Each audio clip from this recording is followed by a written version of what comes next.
Bom dia a todos. É com grande alegria que damos início ao nosso Júri Simulado, uma atividade interdisciplinar construída com a orientação do professor Tiago Dutra, da disciplina de História, e da professora Cirlei Souza, de Língua Portuguesa. O Júri Simulado é uma metodologia ativa que simula o funcionamento de um tribunal, proporcionando a nós, alunos, a experiência prática de argumentar, defender ideias, analisar fatos históricos e desenvolver a comunicação oral de maneira crítica e reflexiva. Hoje, mais do que simplesmente ensinar, estamos colocando em prática a pesquisa, o estudo, o trabalho em equipe e o respeito a opiniões contrárias.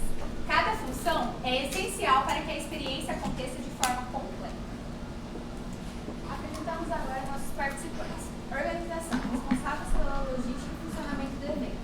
Terceiro A, Alícia, Ana Laura, Camila Berlim, João Vitor Santos. Terceiro B, Isabela Brito, Isadora, Júlia Rodrigues e Leonardo Robles.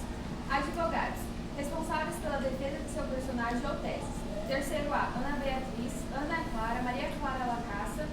Terceiro B, Giovana Carvalho e Maria Neves. Promotores, responsáveis por apresentar acusações e questionamentos. Terceiro A, Karina e Laisla. Terceiro B, Lucas, Pedro, Arthur e Camis. Escrivãs, responsáveis por registrar as falas e decisões de forma oficial. Terceiro A, Ariel, Camila Leite, Juliana e Mariana. Terceiro B, Gabriel Zeridal, Maria Fernanda e Maria Antônia. Assessores, responsáveis por auxiliar advogados, promotores e personagens na preparação dos argumentos. Biógrafos, responsáveis por apresentar a trajetória e o contexto da vida dos personagens. Personagens históricos, que representarão figuras marcantes do cenário brasileiro. Lampião, personagem Luciano Nakamura, do terceiro A. Assessores e biógrafos, Maria Alice, do terceiro A, e Pedro Fidelis, do terceiro A. Maria Bonita, personagem Natália Veiga, do terceiro A. Assessores André, do terceiro B, e Laura, do terceiro B. Biógrafos, Kemi, do terceiro B, e Agro, do terceiro B. Euclides da Cunha, personagem Daniel, do terceiro B. Assessores Arthur, do terceiro A. Leonardo Leme, terceiro A. E Isabela Rocha, terceiro B. Biógrafos, Ana Beatriz, terceiro B. E Brenda, terceiro B. Antônio Conselheiro, personagem Tarso, do terceiro B.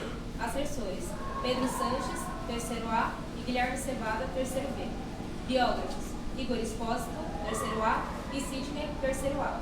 Policarpo Quaresma, personagem Maria Tereza, terceiro A. Assessores Augusto, terceiro A. Cauã, terceiro A. Biógrafo, Maria Clara Vincoleto, terceiro A. Jeca Tatu, personagem João Paulo, terceiro B. Assessores Gustavo, terceiro B. E Cauã Serafim, terceiro B. Biógrafos, Gabriel de Mello, terceiro B. Gabriel Carreira, terceiro B. Rui Barbosa, personagem Carlos, terceiro A. Assessores Ana Flávia, terceiro A. Breno, terceiro A. E Vitor Cardoso, terceiro A. Biógrafos, João Victor Xavier, terceiro A. E Giovana Moreira, terceiro B.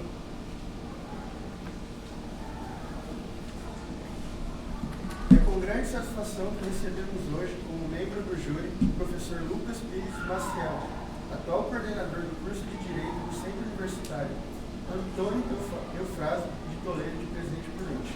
O professor doutor Lucas possui uma sólida formação acadêmica e profissional.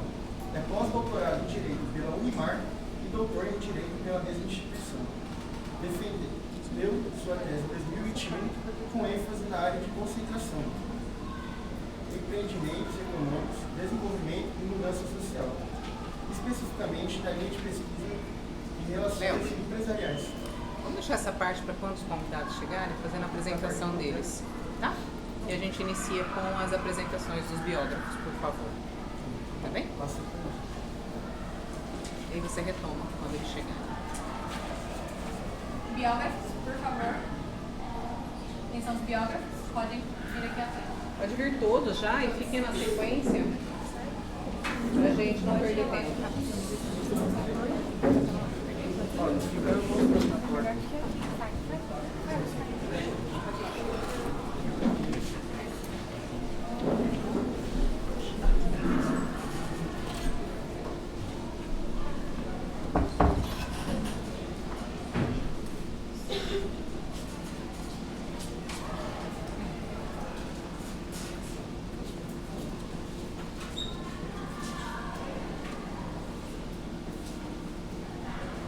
E quem não estiver apresentando, não fique na frente da projeção, certo?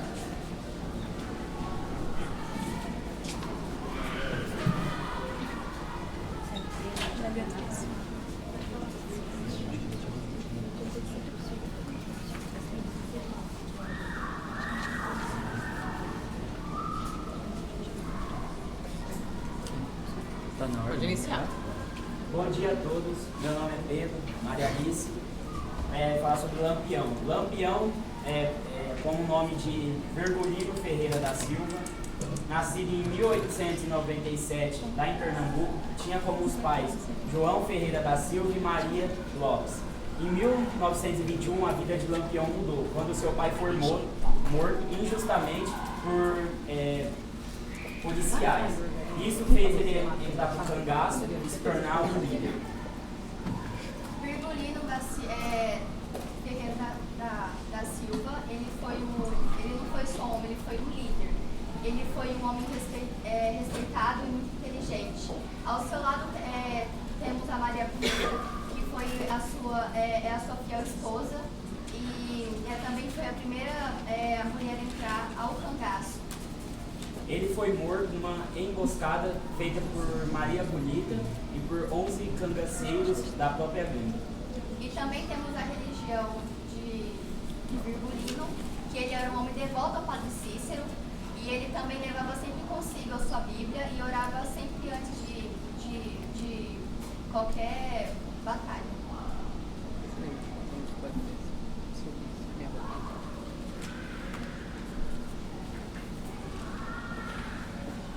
Vou apresentar Maria Bonita. Maria Gomes de Oliveira, conhecida também como Maria Bonita, nasceu na Bahia 17 de janeiro por volta de 1910-1911. Teve um casamento arranjado aos 15 anos com o sapateiro José Miguel da Silva. O casamento era conturbado, com constantes brigas e a infidelidade do marido alcoólatra. Levou a Maria Bonita a se refugiar na casa dos pais, levando a separação, que era incomum na época. Após um ano, encontrou Lampião e deixou sua vida para trás para seguir ele, tornando-se a primeira mulher a entrar no cangaço e se tornando companheira dele. Em 1930, mais de 30 mulheres começaram a fazer parte do cangaço e elas tiveram que se adaptar à vida nômade difícil, com longas caminhadas, má alimentação e combates violentos contra a polícia. Nos jornais elas eram chamadas de bandoleiras e megeiras. No cangaço, os papéis sociais eram definidos da seguinte maneira: os homens eles ficavam com a parte da segurança e do sustento, e as mulheres ficavam com a parte elas eram companheiras e esposas. E quando as mulheres ficavam grávidas, elas tinham que ficar escondidas até o bebê nascer, e quando o bebê nascia elas eram obrigadas a deixar com amigos e voltar para o cangaço. Maria Bonita teve 3 filhas e somente Expedita foi legalmente filha de Lampião. E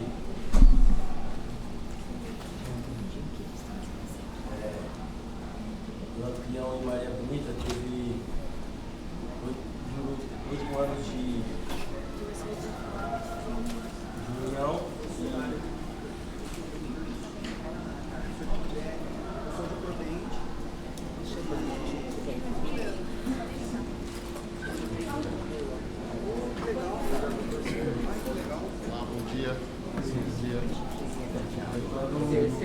Bem? Opa, tudo bom? Tem café, por favor. Vamos pegar um café. Tudo bem, como é que vai? Bem, Sirley. Eu achei que era um negócio mais... Também que eu tô vindo de... Você é professora? Sou professora. Legal, parabéns por escola bonita. Eu nunca tinha entrado aqui. Pessoal, nós vamos retomar um pouquinho, agora os nossos convidados chegaram, tá? Vocês vão finalizar a fala de vocês e aí a gente retoma com o Léo fazendo a apresentação dos convidados e a gente segue a sequência dos biógrafos, tá bem? O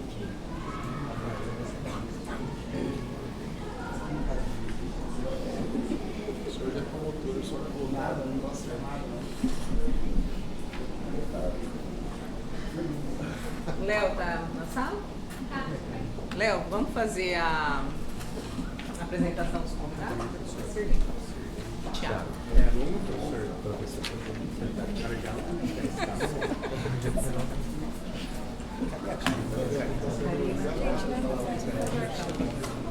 Ali no meio, ó. Coordenador, por favor, a gente apresentar. Karina está ali no meio.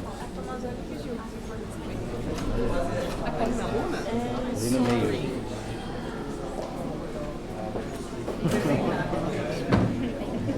Essas são as nossas coordenadoras. Não, é sério.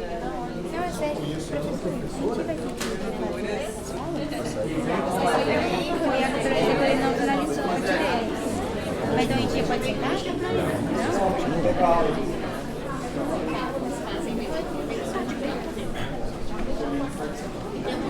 Vocês estão gravando? Cara, isso aqui, eu sou da época que era mais tosco escola, sabe? Não tinha toda essa estrutura assim. Vocês sempre fazem esse tipo de evento. Todo terceirão vocês fazem, né? Em temas diferentes.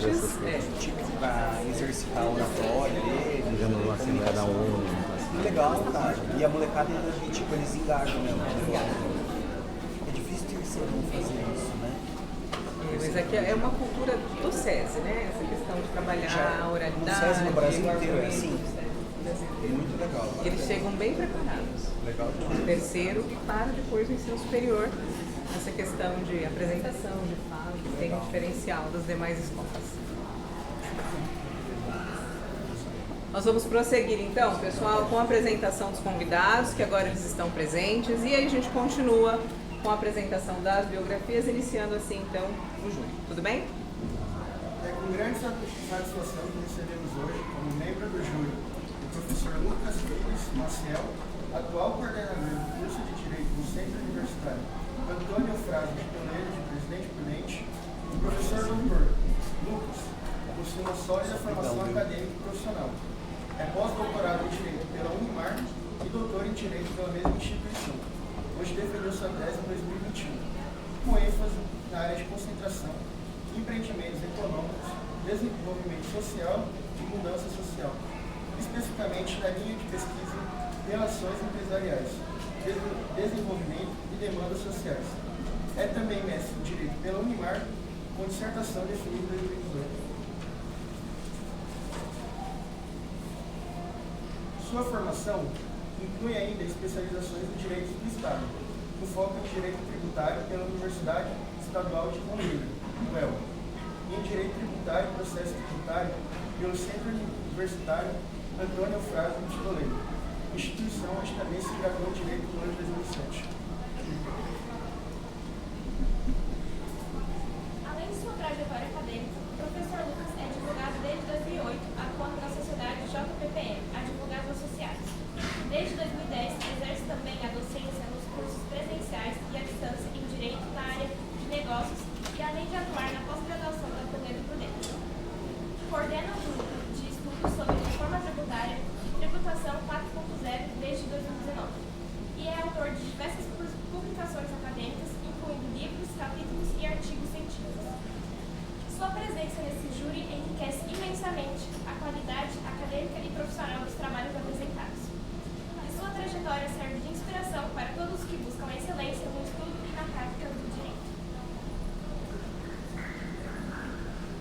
Também temos como outro convidado o professor José Tiago Chesini Góes, que é atuado em Direito pelo Centro Universitário Antônio Eufrásio de Toledo, em Presidente Prudente. O professor José Tiago, sob a orientação do professor Henrique Filho, dedicou-se aos estudos do controle abstrato da constitucionalidade, destacando-se em sua área de atuação. Além disso, atua como promotor de justiça. Em 2002, aprofundou ainda mais o seu conhecimento com uma especialização na respeitada Faculdade de Direito, professor Damásio de Jesus, sob a orientação do professor Cássio Juvenal, reafirmando seu compromisso com a excelência acadêmica.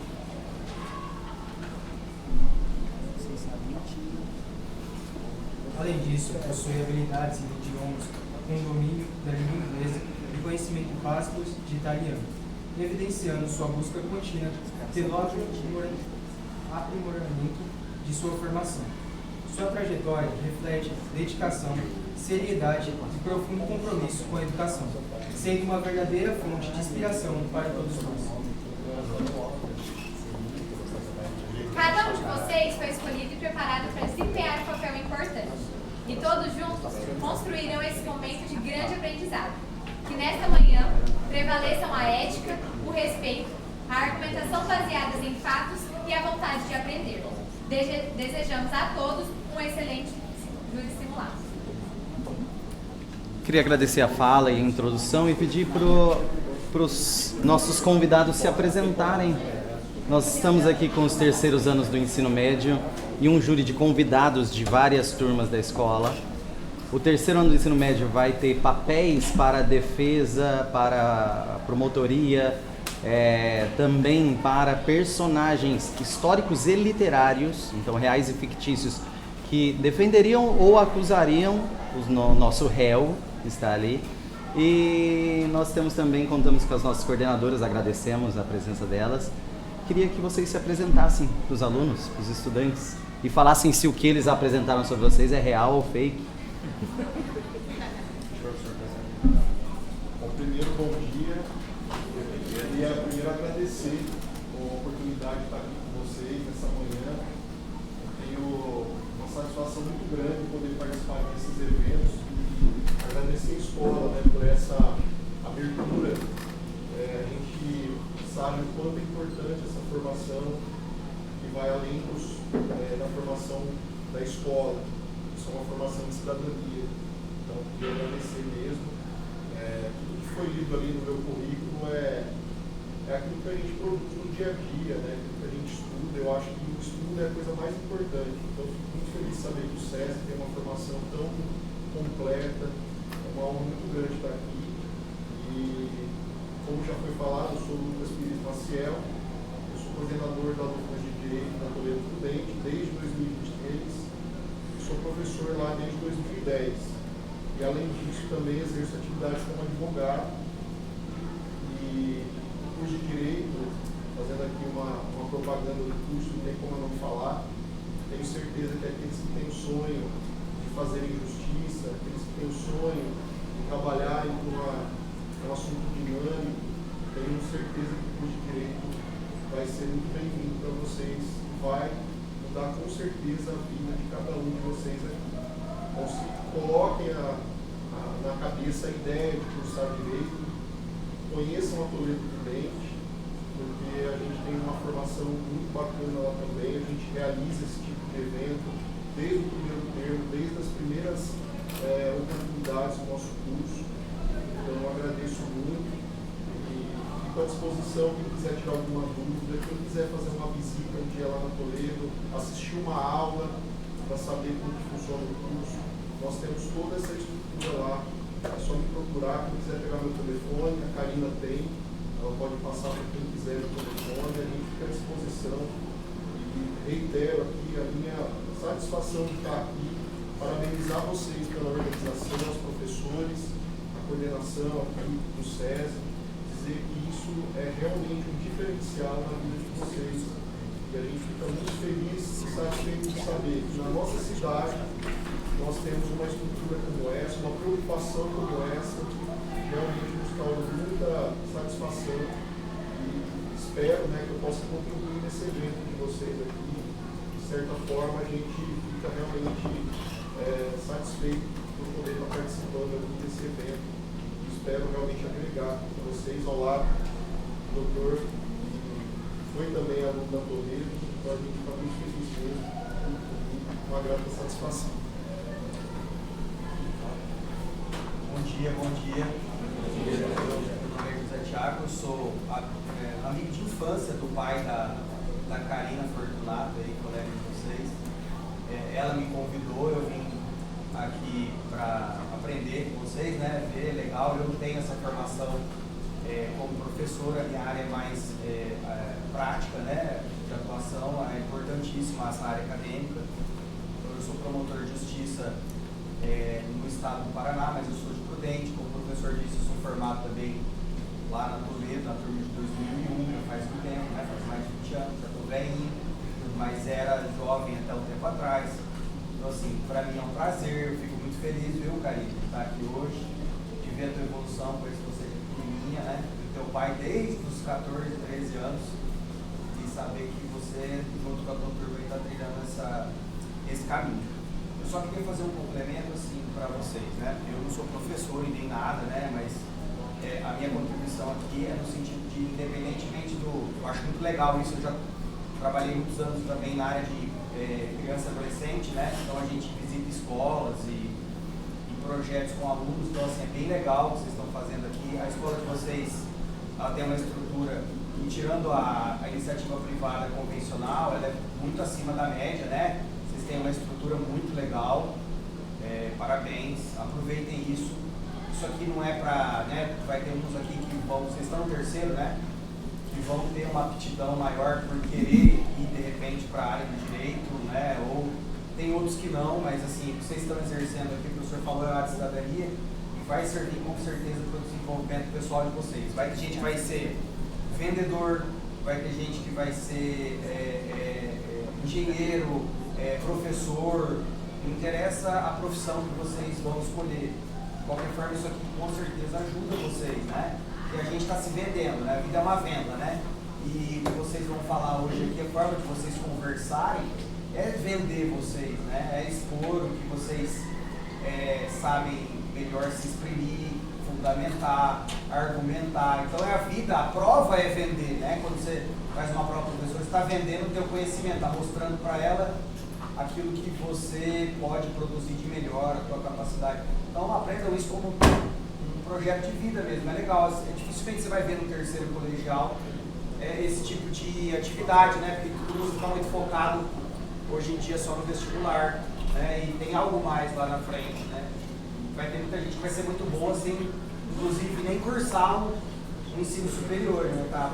Eu sou suspeito para falar porque eu quero que todos cursem, mas vai ter muita gente aqui que vai ser muito boa e não obrigatoriamente pode ser que não curse um curso superior, né? Mas esse exercício com certeza vai agregar e é um prazer para mim. Eu vim aqui mais para aprender, com certeza para ensinar, gente. Boa sorte para vocês aí e vai ser muito legal. Obrigado.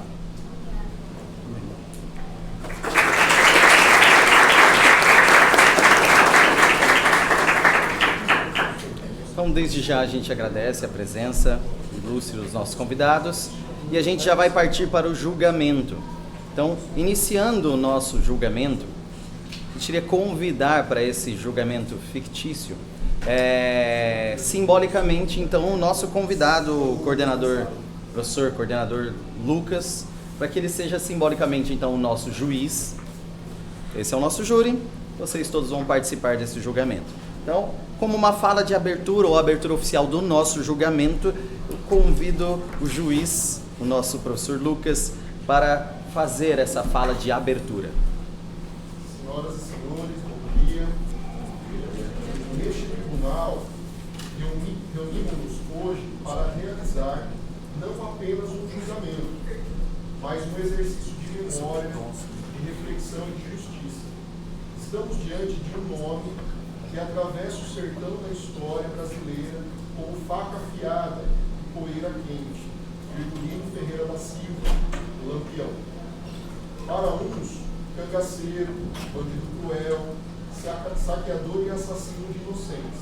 Para outros, um herói do sertão, justiceiro popular, símbolo de resistência contra a miséria e o abandono secular do Nordeste profundo.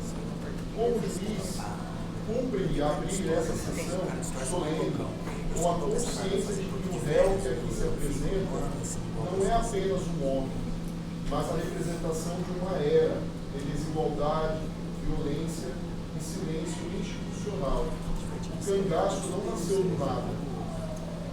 Ele floresceu onde o Estado falhou, onde a lei era distante e a justiça privilégio dos mais fortes. Sua reação configura as acusações que nos unem nesta manhã. Hoje, o tribunal não julgará somente atos, julgará contextos, vozes e omissões. A história não é muda, ela fala por meio das testemunhas que ouviremos.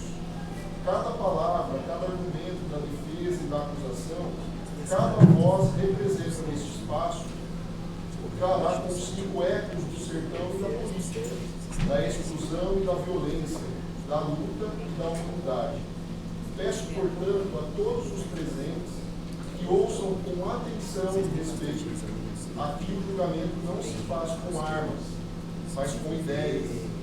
E a sentença que hoje será proferida, ainda que simbólica, será fruto de argumentos, de escuta e de busca por justiça. Declaro assim aberta essa sessão do julgamento do Lampião. Que falem as palavras, que a justiça, seja ela qual for, nos atravesse com sabedoria. Seguimos então para a acusação. A palavra está com os promotores.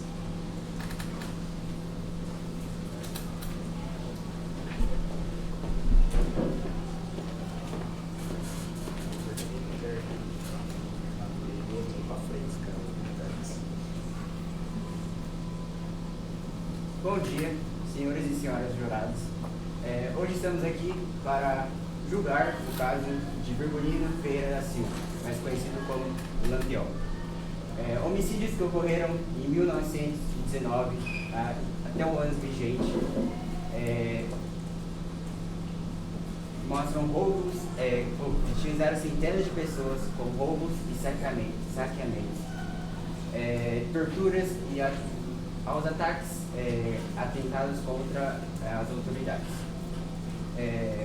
A promotoria irá demonstrar com provas e testemunhas que as ações de Virgulino foram realmente de forma intensas, na intenção de matar, roubar ou torturar e até mesmo a invasão de propriedades de forma cruéis e impossíveis.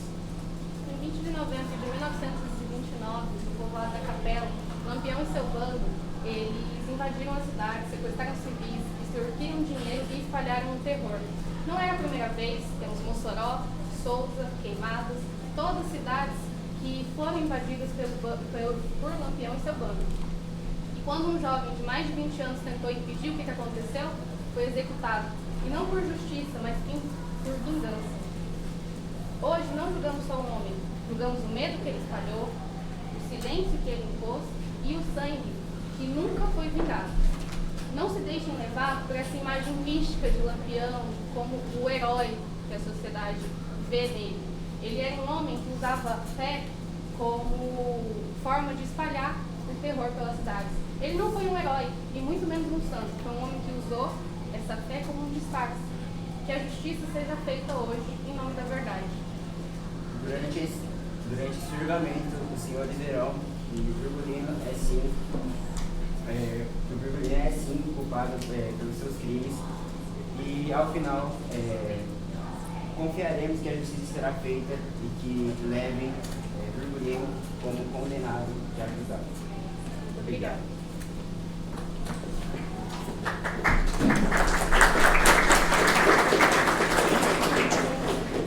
Então, sob acusação de assassinato, roubo, tortura e invasão de propriedade, seguimos agora para a defesa. Com a palavra os advogados.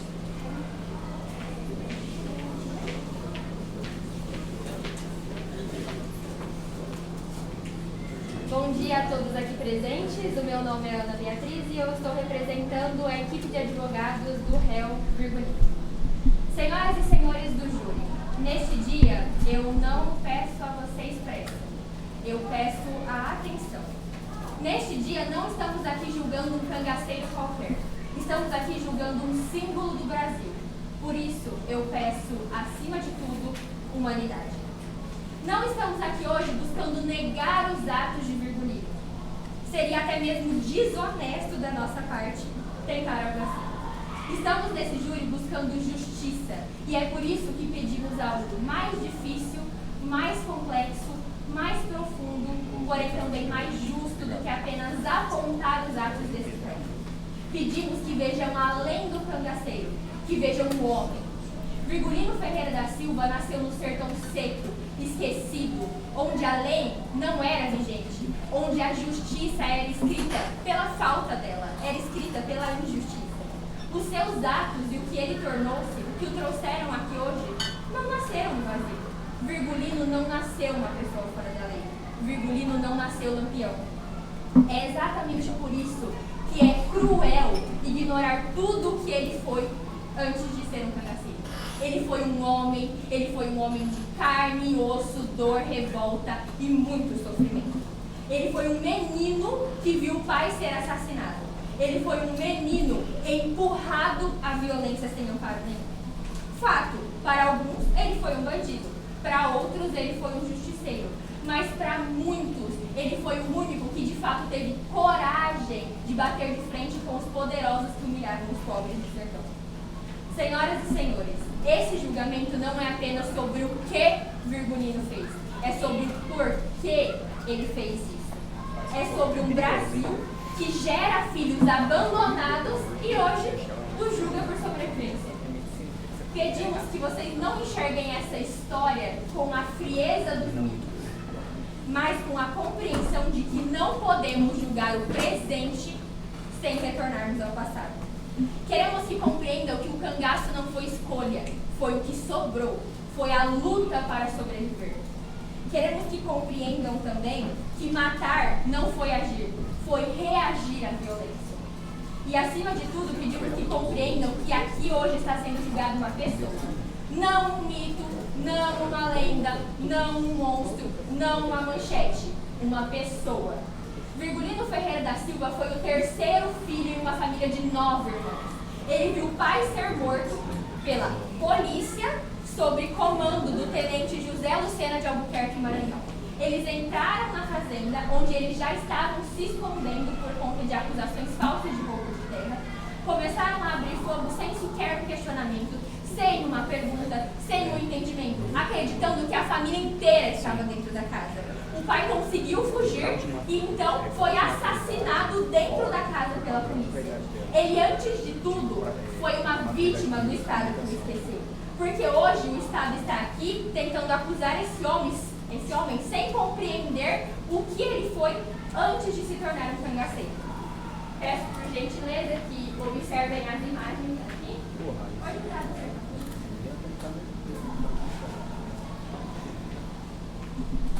Isso aqui, senhores do júri, uma imagem um pouco difícil de enxergar, porém tirada há muito tempo. Isso aqui é Minas Gerais. Isso aqui também é Minas Gerais. Fábricas, evolução, justiça, Estado. Isso aqui é São Paulo. Isso aqui também é São Paulo. Em compensação, isso aqui é o Nordeste. Foi nessa condição que ele cresceu. Foi nessa condição que ele viveu. Não foi na condição dos poderosos que estão aqui. E isso aqui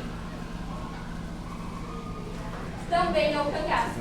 Mas isso aqui é um cangaço muito específico. É um cangaço de um Estado que não só negou o próprio povo, ainda os prejudicou. Isso aqui chama campo de concentração da seca, ou então, como eram chamados, currais do governo. Eles foram levantados 2 vezes na história porque uma não bastava. 1920 e 1932. Na região do Ceará. Porque era a região dominada pela seca. E foi onde eles levantaram esses campos para que quem tentasse sair do interior e chegasse na cidade grande fosse preso. Eles eram presos, eram alimentados com rações do governo e com carcaças de animais mortos. Foi isso que o Estado fez com essas pessoas que eles estavam julgando. Fato, Virgulino não ficou no campo de concentração, porém era essa a realidade que ele viu.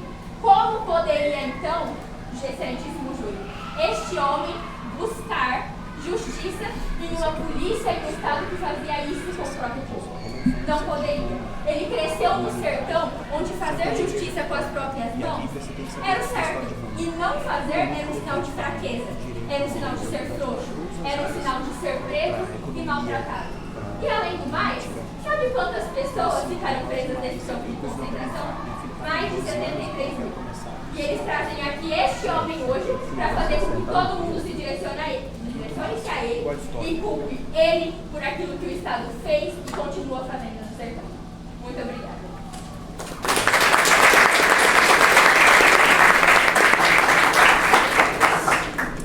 Então, a defesa pede completa anistia.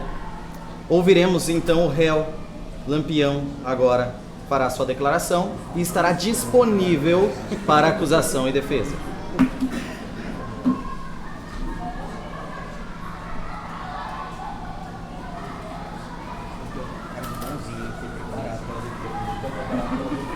Primeiramente, bom dia a todos.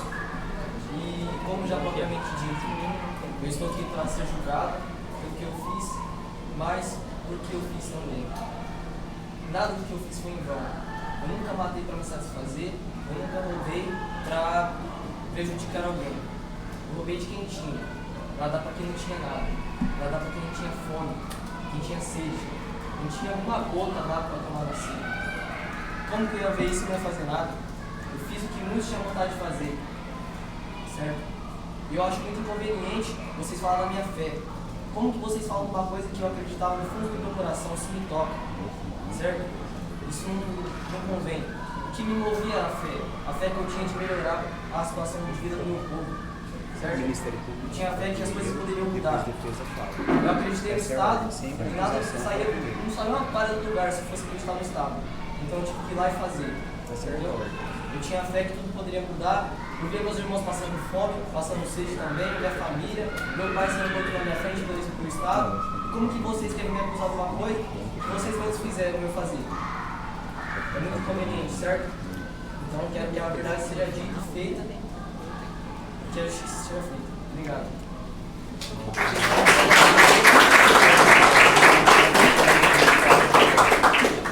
Perguntas da acusação ao réu.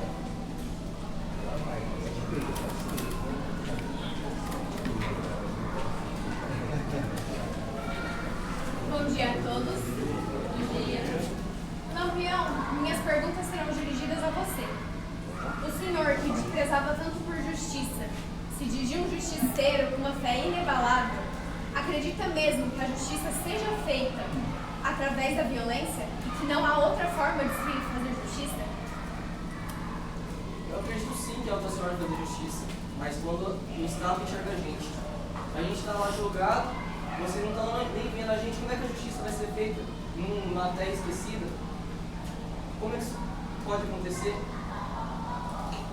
Trazendo aqui o ponto de que o julgamento não é sobre o Estado, porque nós acreditamos sim que o Estado errou, que o Estado abandonou sim o povo nordestino, como a gente pode justificar os seus atos, tamanha crueldade?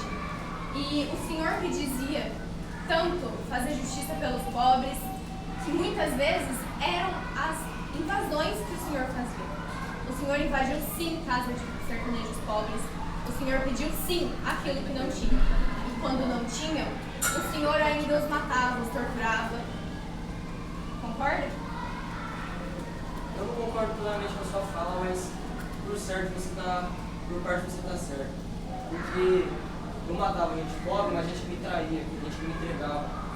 Matei cangaceiro meu, porque era traidor. Meus próprios parceiros eu tive que matar, porque eu ia deixar eles me entregar. Eu estava ajudando o povo e eles queriam se voltar contra mim por dinheiro. E aqueles cangaceiros que simplesmente saíram do cangaço por conta da percepção que eles tiveram de que não era a perseguição que eles queriam para suas famílias? Então, eles eram perseguidos, suas famílias eram perseguidas, mas será que isso foi do jeito que foi contado mesmo? Será que eles não receberam dinheiro? Porque eu sei muito cada um que estava me traindo. Eu matei, fui atrás, você dizia que eu torturei para receber informação, para saber quem estava me traindo, para saber quem estava armando contra mim. Não foi nada à toa. Muito obrigada.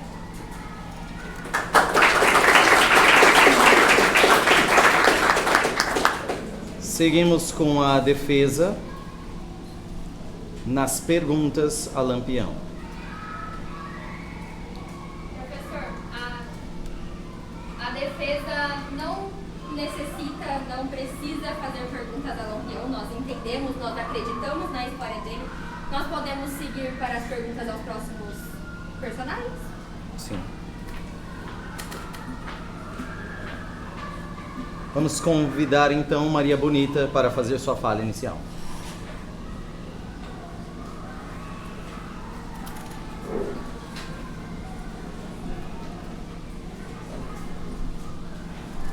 Eu estou aqui ao lado do meu esposo, Virgulino. Nós estamos aqui referente ao refúgio que nós encontramos, o cangaço. Nós nos refugiamos ao cangaço e nós não negamos o que nós fizemos lá, pelo nosso povo e pelo cangaço. Eu sou leal a ele, sim, e sempre estive com ele e sempre estarei. Muito obrigada.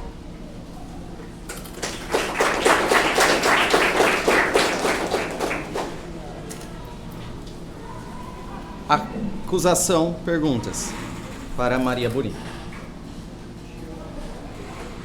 Bom dia, senhoras e senhores. Eu gostaria de dirigir a pergunta a Maria Bonita. A senhora, como esposa de Lampião, realmente lutava pelo povo? Por que então as cidades humildes fugiam dele e não o recebiam como o herói que vocês dizem que ele é? Bom, muitas vezes as cidades humildes, os lugares onde visitávamos, fugiam sim, decorrente à violência que acontecia lá, pelas provocações e também pelo que acontecia em relação aos policiais e aos volantes. Toda essa luta em favor ao povo humilde fazia com que a violência fosse propagada assim, dessa forma, e às vezes a nossa imagem ficava distorcida para o povo. Mas nós nunca deixamos de defendê-lo. Se realmente eram heróis, então eles não iam fugir dos policiais. De certo, eles fugiam dos policiais, mas eles fugiam de vocês. Por quê? Quais questões, por quais motivos eles iriam fugir do povo que estavam protegendo, do povo que estava alimentando, levando a eles o que eles não tinham? Se vocês realmente são quem dizem ser, se vocês realmente são heróis, então por que eles tinham medo? Por que eles tinham medo? Não faz sentido. Mas então, Maria Bonita, como mãe, a senhora como mãe, como você se sentia ao ver tantas mães sertanejas chorando por filhos mortos dentro do cangaço? E mesmo assim continuou seguindo o Lampião como se isso fosse justiça. Tantos filhos mortos, estudantes, pais, famílias dizimadas pelo cangaço. Como a senhora ainda assim seguia o Lampião como justiceiro? Uma coisa é certa, é melhor a gente se refugiar ao cangaço ou ficar sujeito na mão daqueles que nunca ligaram pra gente. Como foi dito, o cangaço era a nossa única opção, é o nosso último refúgio. Opção é uma palavra muito interessante, porque nós reconhecemos de verdade esse estado aqui. Porém, a opção de vocês não era só atingir os ricos, vocês também atingiram os pobres, as famílias humildes que precisavam de ajuda, que vocês diziam ajudar, também foram dizimadas, também pereceram diante do cangaço. Bom, essas famílias pereceram sim, da forma que você disse. Mas eu prefiro dizer que não foi por culpa do cangaço, foi por culpa da violência gerada pelo Estado e pelo modo de vida no sertão. O cangaço foi uma reação a essa violência. Essas famílias sofreram de uma forma até um pouco mais amenizada do que elas sofreriam, do que elas já sofreram, do que elas sofreriam na mão do governo, que não ligava para a miséria do povo. Muito obrigada por responder as perguntas. Direito retirado. Defesa.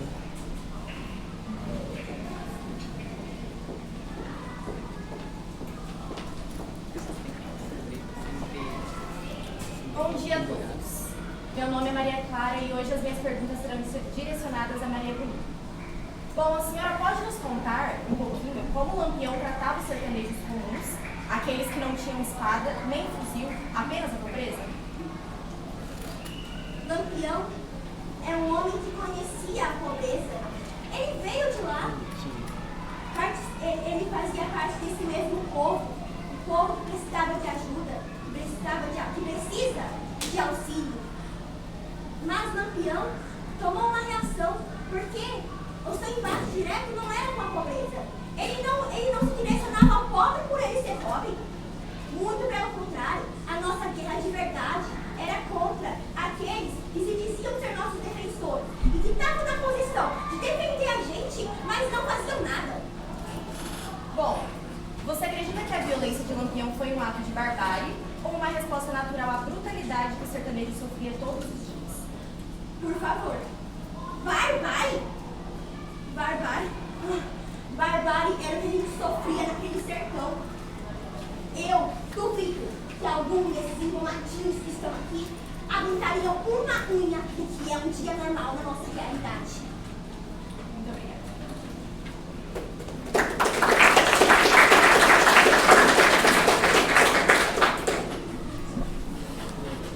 Chamaremos agora a testemunha Euclides da Cunha.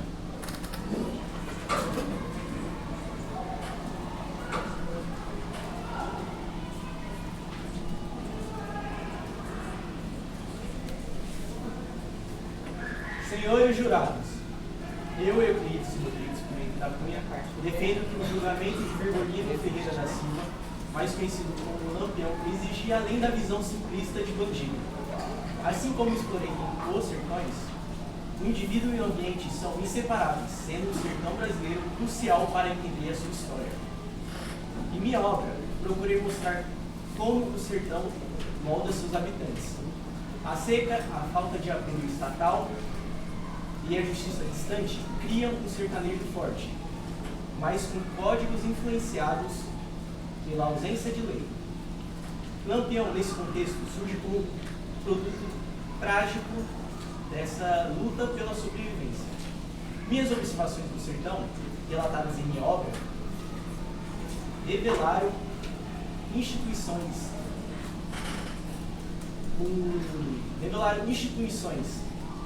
frágeis e violência. Em um cenário de opressão, o surgimento de figuras como Lampião, em busca de reparações por crimes errados, não surpreende.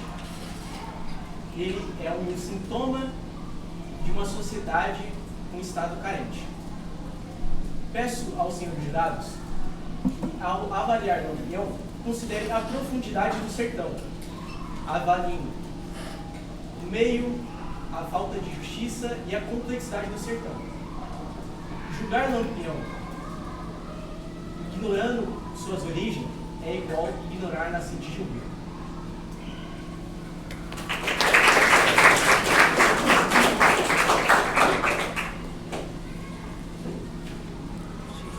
Serão direcionadas perguntas agora ao nosso personagem.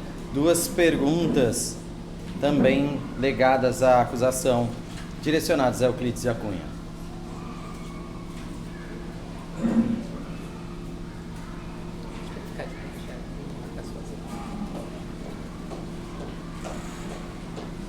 Peço para que, durante a resposta, ele esteja de pé. Bom dia a todos, meu nome é Giovana e eu gostaria de direcionar algumas perguntas para o senhor Euclides.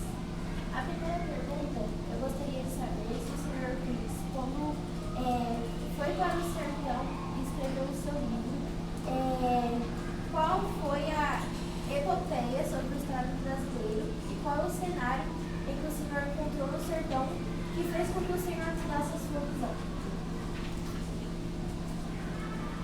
A minha visão foi mudada, pois eu tinha uma visão idealizada sobre o que a gente dá para a gente. Mas ao viajar no sertão, eu encontrei o determinismo ambiental, onde o ambiente molda o indivíduo. E por lá há violências e muitas tragédias. Então essa minha visão foi mudada depois de eu conhecer o sertão. Senhor Euclides, quando o senhor afirma que o sertão molda os seus habitantes diretamente, o senhor está dizendo que o ambiente que Lampião cresceu teve um peso determinado em cima das suas escolhas? Sim, ele teve um peso determinante realmente, pois era uma necessidade. Ele não matava por gosto ou por satisfação. Era uma luta pela sobrevivência. Tanto que se ele tivesse um ambiente mais seguro, onde o Estado providenciasse o que era o dever dele, ele não teria se tornado essa pessoa que ele é hoje. Muito obrigada.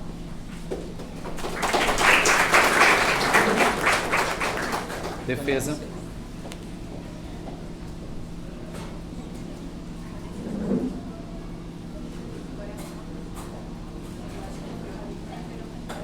Promotoria, então.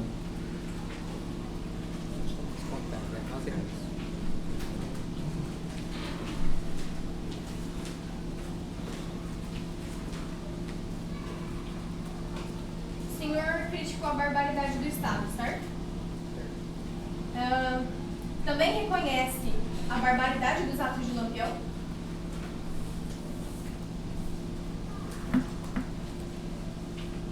Pode consultar o seu grupo, caso necessário. Eles têm uma equipe de assessoria, cada um deles.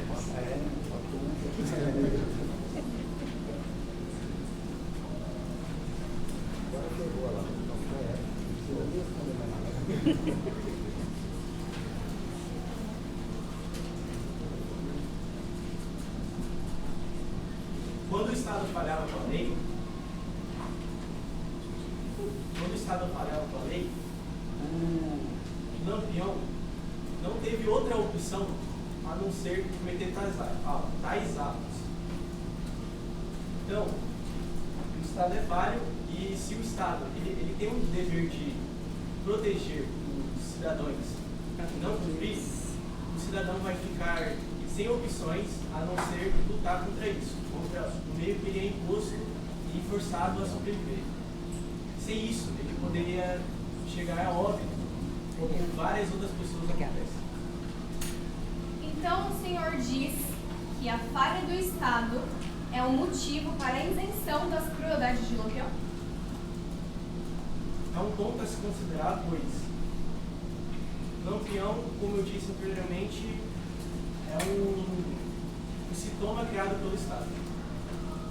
Certo. Muito obrigada.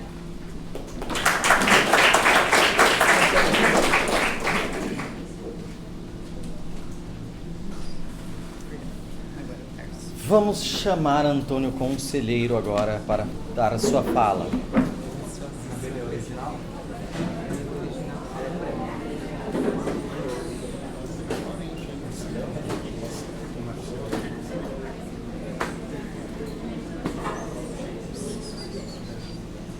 Estou aqui para testemunhar contra o rei do cangaço. Mas que tribunal é esse que se ergue sobre a ruína de inocentes? Mas que advogados são esses que se armam perante as cruzes que assolam esse povo iludido, sem antes lavar as mãos no pranto do sertão? O que Lampião fez não foi justiça, foi sadismo, atrelado a um desespero inato de seu ser. Foi uma justificativa para satisfazer-se de seus prazeres inglórios. Ele fez do pobre arma, ele fez da mulher objeto, ele deu justificativa aos demônios que estão inatos.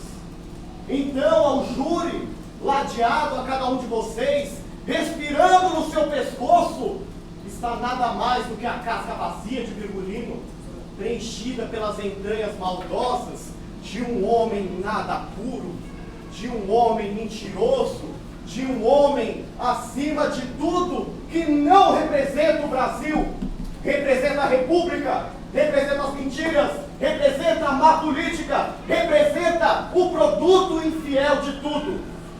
Disseram-lhe sobre as vontades avoengas, disseram-lhe e apresentaram-lhe as visões acerca dos advogados, acerca daquilo que foi visto por Lampião.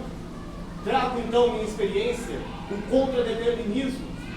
Eu, Antônio Maciel, nasci muito próximo de Lampião, a cerca de 500 léguas da cidade em que ele nasce.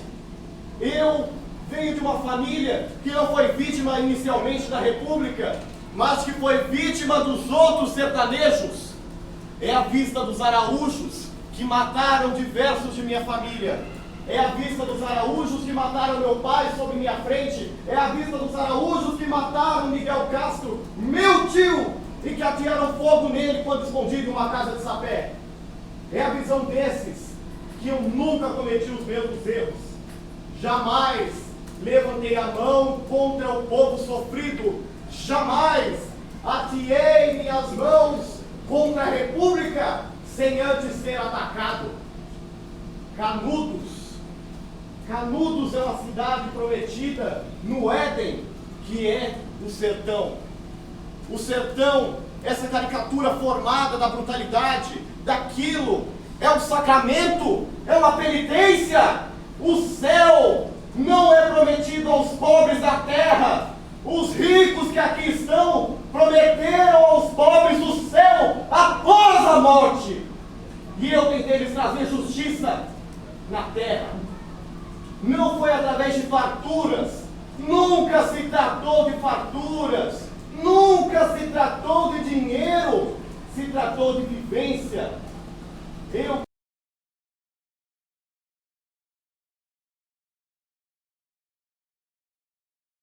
menino, esconda-me! Não diga à República onde estou! Eu não temia.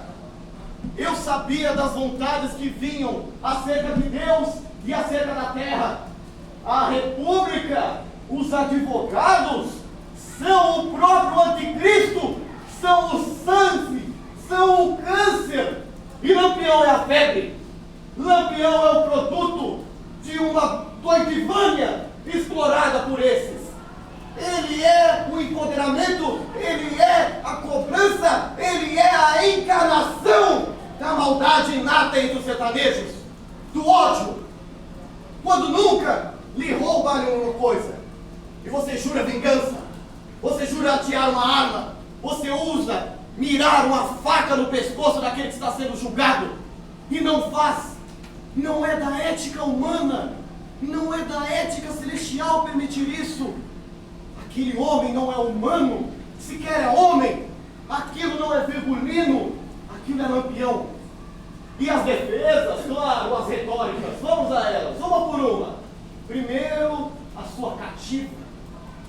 Maria Bonita nada mais é do que uma cativa dos costumes e das loucuras que encercam esse ser sádico. Maria Bonita foge de um casamento forçado, casamento esse permitido pela República e negado por Deus, casamento esse feito com seu primo, incestuoso. E aqui permite-se o casamento. Maria Bonita sofre por 3 anos e vê chegando na cidade sua escapatória. A escapatória ainda mais cruel do que o destino que o esperava. Um cangaceiro chamado Lampião. Ela foge e a maldade que havia no oportunista romance floresce no coração de Lampião.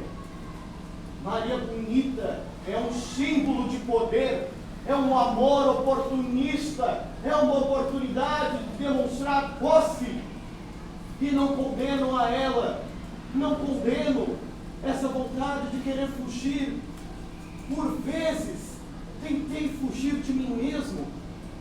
Eu também sou fruto de um relacionamento fiel. Eu também sofri dos relacionamentos infiéis.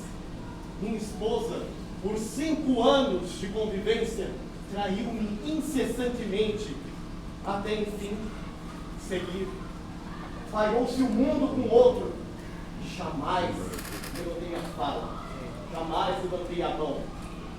Pergunte a Lampião se deixava isso acontecer.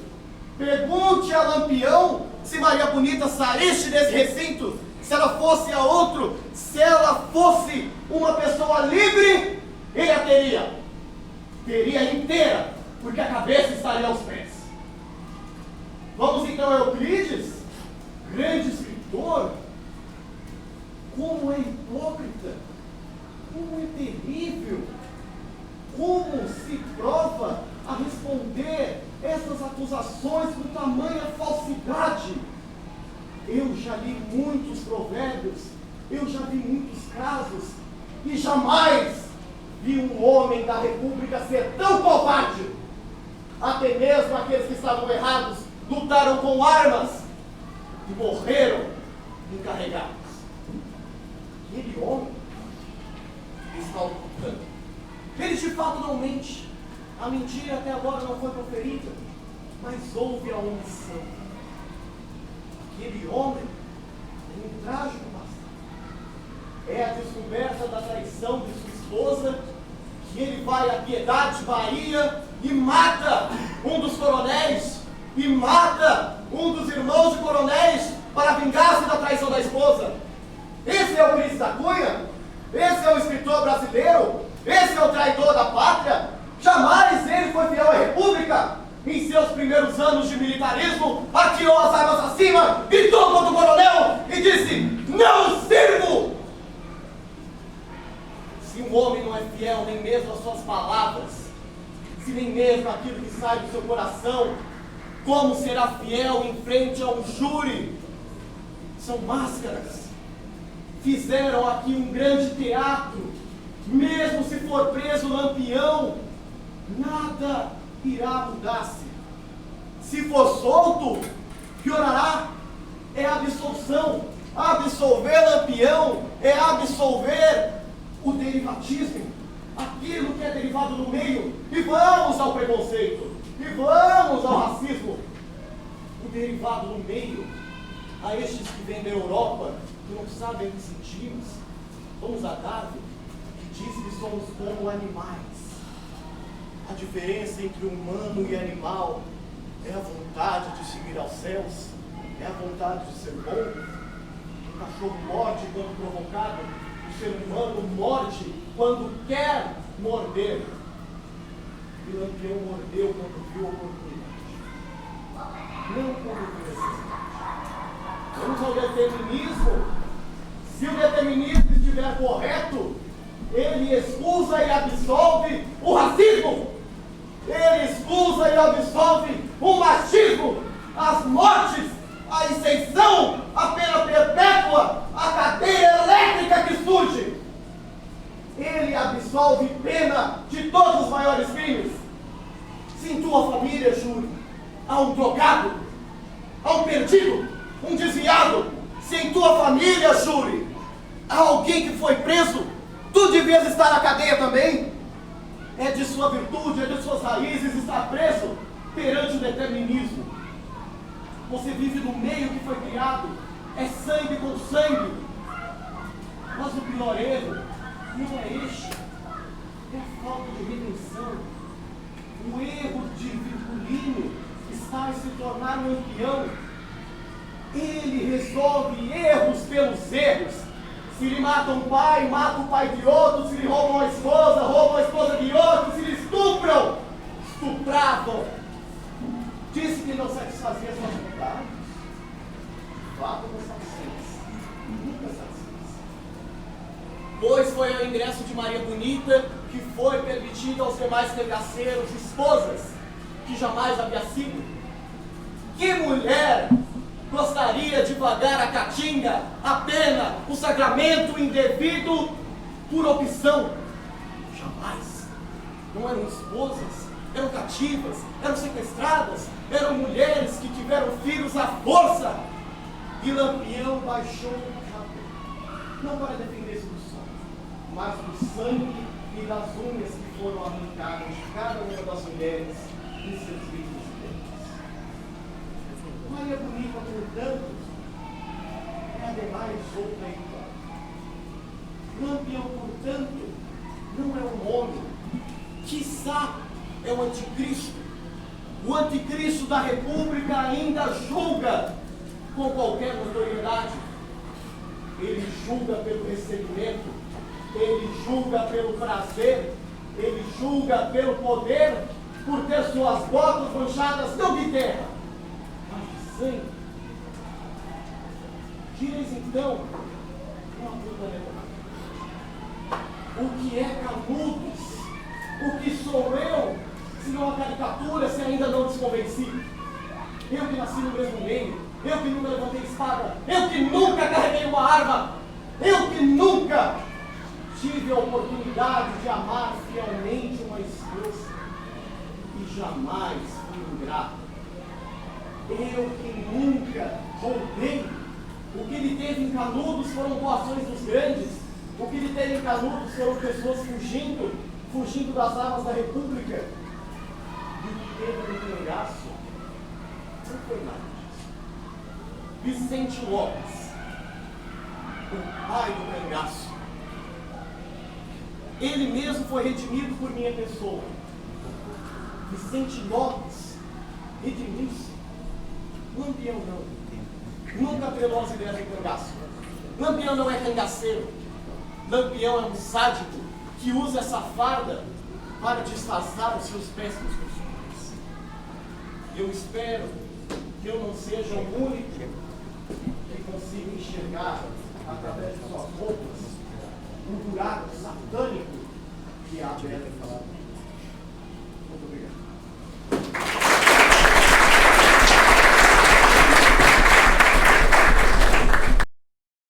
Rui Barbosa. Personagem: Carlos, terceiro A. Assessores: Ana Flávia, terceiro A. Breno, terceiro A. E Vitor Cardoso, terceiro A. Biógrafos: João Victor Xavier, terceiro A. E Giovana Bandeira, terceiro B. Maria Gomes de Oliveira, conhecida também como Maria Bonita, nasceu na Bahia 17 de janeiro por volta de 1910 e 1911. Teve um casamento arranjado aos 15 anos com o sapateiro José Miguel da Silva. O casamento era conturbado, com constantes brigas e a fidelidade do marido ao Nada não saiu uma palha do lugar se fosse acreditar no Estado. Então eu tive que ir lá e fazer, entendeu? Eu tinha fé que tudo poderia mudar. Eu via meus irmãos passando fome, passando sede também, minha família, meu pai sendo muito na minha frente pelo Estado. Como que vocês querem me acusar de alguma coisa que vocês mesmos fizeram eu fazer? É muito inconveniente, certo? Então quero que a verdade seja dita e feita, que a justiça seja feita. Obrigado.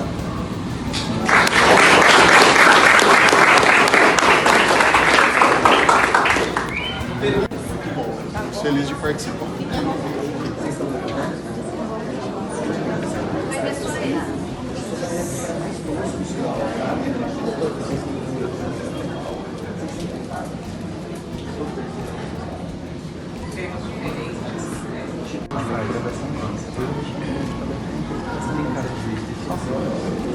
O senhor já é promotor, eu sou advogado, não gosto de ser nada, não. Eu queria estar firminho. Léo, tá na sala? Léo, Lampião e seu bando, eles invadiram a cidade, sequestraram civis, extorquiram dinheiro e espalharam o terror.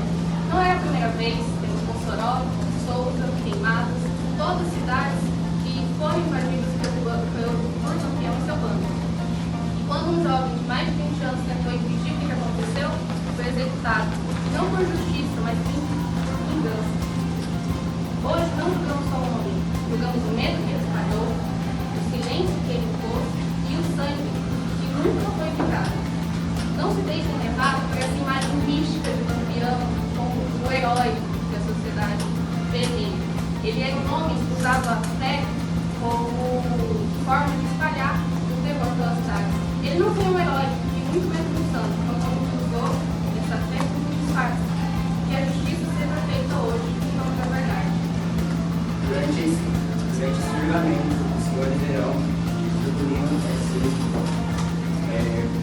é sempre culpado dos seus crimes e, ao final, confiaremos que a justiça será feita e levem Virgulino como condenado e acusado. Obrigado. Vamos seguir para as perguntas aos próximos personagens? Meu nome é Maria Clara e hoje as minhas perguntas serão direcionadas a Maria Bonita. Bom, a senhora pode nos contar um pouquinho como o Lampião tratava os sertanejos comuns, aqueles que não tinham espada nem fuzil, apenas a pobreza? Como o sertão molda seus habitantes. A seca, a falta de apoio estatal e a justiça distante criam um sertanejo forte, mas com códigos influenciados pela ausência de lei. Lampião, nesse contexto, surge como um produto trágico dessa luta pela sobrevivência. Minhas observações do sertão, relatadas em minha... Senhor Luiz, quando o senhor afirma que o sertão molda os seus habitantes de maneira permanente, o senhor está dizendo em que o ambiente que o Lampião cresceu teve um peso determinado em cima das suas escolhas? Sim, ele teve um peso determinante, pois era uma necessidade. Ele não matava por gosto ou por satisfação. Era uma luta pela justiça através de violência. Então, para mim, os atos de Lampião são totalmente inadequados. A lei que era para favorecer os cidadãos, ele acaba oprimindo mais o seu povo e deixando que ele fique longe dos seus direitos e do que ele perdeu durante a sua infância. Então, os seus entendimentos, em nome de uma suposta justiça popular, vamos considerar a justiça brasileira. Dediquei toda a minha vida ao estudo da nossa nação. Aprendi tupi, enalteço a flora e a fauna. Inclusive, me mudei para um sítio para valorizar a tão forte terra que o nosso país possui. E lá nesse sítio, no campo, senti na pele, vi com meus próprios olhos o que Lampião viveu. O escárnio, o descaso, a falta da política para com os pobres, para com os moradores rurais e para com os sertanejos. Portanto, Lampião é sim filho dessa desigualdade. Lampião é sim filho de uma pátria que mal o criou. Porém, eu, como filho dessa mesma pátria, não posso ignorar o sangue derramado.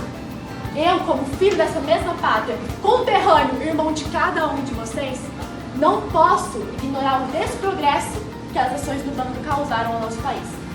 O Brasil, como pátria-mãe, chorou ao ver, em 1927, no município de Sergipe, 50 mortos. 50 pessoas foram mortas, cabeças rolaram, 50 famílias foram despedaçadas. Aqui, uma lágrima não foi escorrida, porque ninguém lembra que eles são, assim como Lampião, nossos irmãos em pátria. Ângelo Roque declara que entrou ao cangaço porque um soldado da polícia estuprou a sua irmã de 14 anos. Ele foi ao encontro deste homem que queria casar-se com ela e atirou nele. E a polícia começou a o perseguir. De fato, a primeira fala da promotoria é: a luta não é contra o Estado. Não é e nunca foi. O julgamento não é contra o Estado. O julgamento é causado pelo Estado. O julgamento é culpa do Estado. Lampião não é a doença, Lampião é um sintoma. E anistiar Lampião, ou seja, conceder a ele o perdão, não é, em hipótese nenhuma, desconsiderar os seus atos. Nós não fizemos isso em momento nenhum aqui hoje, não desconsideramos seus atos. É reconhecer que ele foi produto de um Estado violador. Além do mais, como já retratado, muitas coisas foram ditas. E, além do mais, muitas coisas foram baseadas em eu acho que no júri não se acha, no júri se prova. O Estado não ajudou o sertão, Lampião foi consequência. Meus pais também morreram pela seca e pela doença. Os meus filhos e minha mulher também sofrem disso. E nada disso motivou eles a tornar o monstro que o Senhor se tornou. E é só isso. Não como Policarpo parece, mas como filho dessa violência. Ele não criou a violência, ele reagiu a ela da forma que ele... O tratamento de violência já foi comprovado várias vezes, até mesmo por Freud. Freud acredita que a agressividade e instinto de destruição são partes fundamentais da vida dele. Ninguém sabe o que ele passou. Ninguém sabe o que ele passou e não está descrito nos livros. Ninguém sabe o que ele passou e por muitas vezes ele pode não querer falar porque são traumas que nem ele conseguiu. Então não se deve basear no julgamento em eu vivi uma vida como a dele. Não viveu a dele. Não sabe como este homem pensa. A psicologia, os traumas de um homem que passou a vida inteira sendo tratado como um bicho não podem ser pedidos numa...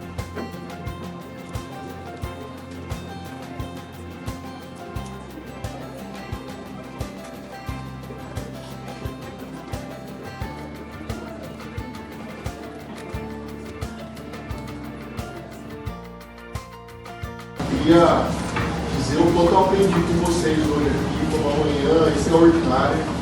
Eu acho que foi uma das coisas mais extraordinárias que eu já vivenciei nesses personagens importantes, fazer um júri tão interessante assim, eu acho que foi algo acima do que eu esperava. Agradecer Karina, né, pelo convite, aí foi uma honra mesmo participar. Queria aqui individualmente parabenizar todos que participaram, cada um nas suas características. Eu estava até comentando aqui, né, enquanto vocês falavam, né, a Maria Bonita, enquanto os personagens iam falando, ela ia fazendo caras e bocas, assim, expressando a indignação dela por estarem acusando o marido dela, né, dos crimes que ele havia cometido em tese. Então, realmente, vocês vestiram a camisa. Eu acho que isso refletiu aqui, né, no júri.